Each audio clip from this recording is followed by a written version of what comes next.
Group Ponzi scheme મુદ્દે મહત્વના સમાચાર મળી રહ્યા છે। ખેડા જિલ્લાના 2 એજન્ટોએ લોકોને ફસાવ્યા હતા। વૈભવી લાઇફસ્ટાઇલ દેખાડીને લોકોને ભરમાવતા હતા। લોકોને કરોડો રોકવા માટે બતાવતા હતા ફાયદા। ત્યારે કિરીટ સેવક સોશિયલ મીડિયામાં વિડીયો પણ મૂકતો હતો। વૈભવી લાઇફસ્ટાઇલના તે વિડીયો પોસ્ટ કરતો હતો। લોકોને રિસ્ક લેવા માટે પ્રેરીને રોકાણ કરાવતો હતો। તો દુબઈ સહિતના વિદેશી પ્રવાસના વિડીયો પણ તે પોસ્ટ કરતો હતો। લોકો આકર્ષાય તેવી ટેગલાઇન સાથે વિડીયો મૂકતો હતો, જે કિરીટ સેવકના વિડીયો વાયરલ થઈ રહ્યા છે। જેમાં ખેડા જિલ્લાના 2 એજન્ટ હાલમાં તો ફરાર છે, પરંતુ જે કિરીટ સેવક છે અને સાથે પોપટસિંહ છે, તેમનો સ્પેશિયલ મોડસ ઓપરેન્ડી હાથ લાગી છે। તો લોકોને ભરમાવતા તો હતા જ, પરંતુ કઈ રીતે સોશિયલ મીડિયા ઉપર પોસ્ટ મૂકીને કે તેઓ દુબઈ ફરવા જઈ રહ્યા છે, વૈભવી લાઇફસ્ટાઇલ જીવી રહ્યા છે, મોંઘીદાટ બાઇક અને કાર ચલાવી રહ્યા છે, મોંઘા કપડાં પહેરી રહ્યા છે અને મોજ શોખથી જીવી રહ્યા છે, જેના કારણે લોકો આ રીતે પોતાના રૂપિયા રોકવા માટે તૈયાર થઈ જતા હતા। કરુણેશ અમારી સાથે જોડાઈ ગયા છે। કરુણેશ, ગઈકાલે તમે એક ગ્રામ્ય વિસ્તારમાં જઈને અને ઇન્ટરવ્યુ કર્યો હતો ને તેમણે એ જ કહ્યું કે કિરીટ સેવક તેમનો સગો થાય છે, એટલે કે જેણે સગાને પણ નથી છોડ્યા પોન્જી સ્કીમમાં, તેણે અન્ય લોકોને પણ ભરમાવા આ પ્રકારના સોશિયલ મીડિયામાં વિડીયો પોસ્ટ કર્યા છે। શું વિગતો સામે આવી?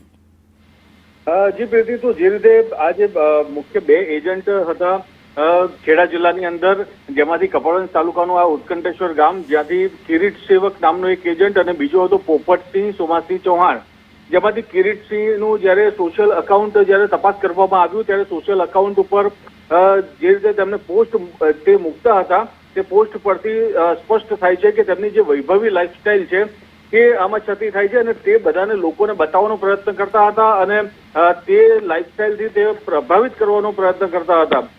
જે રીતે આમાં દરેક જે પણ જગ્યાએ તે ટૂર પર જાય, બીઝેડ ગ્રુપનું ત્યાં નામ મેન્શન હોય છે અને બીઝેડ ગ્રુપનો ખૂબ ખૂબ આભાર આ પ્રકારના તેઓ મેસેજ પણ કરતા। દુબઈની મોજ કિરીટ સેવકની સાથે આ રીતે અલગ અલગ જે સોશિયલ મીડિયા ઉપર તેમની વિડીયો અને પોસ્ટ હતી, એ પોસ્ટથી લોકોને ભરમાવવાનો પ્રયત્ન કરતા હતા। આ ઉપરાંત જ્યારે તે નવા વ્હીકલ છોડાવતા હતા ત્યારે તેની પોસ્ટ પણ મૂકતા અને સાથે સાથે બીઝેડ ગ્રુપને આભાર પણ વ્યક્ત કરતા હતા।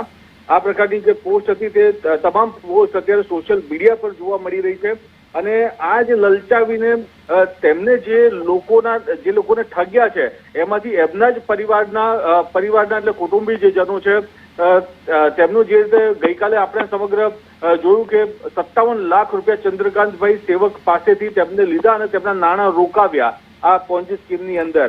અને અત્યારે જયારે તેમને આ સમગ્ર મામલાની ખબર પડી ચંદ્રકાંતભાઈને, ત્યારે અત્યારે તેમનો સમગ્ર જે પરિવાર છે તેમની ઊંઘ હરામ થઈ ગઈ છે અને તેમના પગ નીચેથી જમીન ખસી ગઈ છે, કારણ કે હવે જે રૂપિયા બાપ દાદાની જે જમીન વેચીને તેમને રૂપિયા ભર્યા છે તે રૂપિયા હવે પાછા ન મળી શકે તે પ્રકારનું તે હવે વિચારી રહ્યા છે અને તેને લઈને જ હવે તે અત્યારે ખૂબ જ ચિંતામાં છે, વિમાશણમાં છે। પરંતુ બિલકુલ છેલ્લા 4-5 દિવસથી આ બંને જે એજન્ટ છે તે એજન્ટ હાલ તો ફરાર છે। તેમની તપાસ હવે આગળ કેવા પ્રકારે કઈ રીતે થશે તે જોવાનું રહેશે। પ્રીતિ, આભાર કરુણેશ તમામ વિગતો માટે।